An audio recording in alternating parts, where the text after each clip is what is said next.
La salle de conférence de l'INSAC a abrité une rencontre de travail entre la direction générale et l'association des russophones en Côte d'Ivoire, dirigée par Mme Tatiana Rakitina. C'est par l'entremise de cette association que l'Institut russe des arts du théâtre a initié un programme de formation et de partenariat avec l'INSAC. Cette rencontre s'inscrit ainsi dans la perspective d'une coopération académique et artistique entre les deux institutions, en prélude à la tenue du 2 au 5 décembre 2025 d'une série de masterclass animées par des formateurs russes de renom. 4 sessions quotidiennes sont prévues à l'attention des enseignants et étudiants de l'INSAC.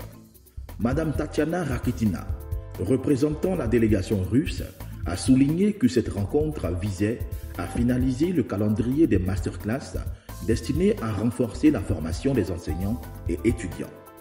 Elle a salué le professionnalisme et la notoriété de l'INSAC en Afrique et affirmé que ce partenariat constituait un véritable pont culturel favorisant les échanges artistiques entre la Côte d'Ivoire et la Russie. Les représentants d'une association en Russie ont fait la visite à l'école INSAC pour établir le programme de visite de la part de l'Institut artistique GITIS, qui est le plus grand institut de l'Europe, qui va se passer au sein d'un SAC de 2 à 5 décembre, qui sera un grand échange culturel entre deux universités, un établissement de ponts culturels entre la Russie et la Côte d'Ivoire. L'INSAC, c'est un établissement très renommé, pas seulement en Côte d'Ivoire, mais aussi à l'Afrique.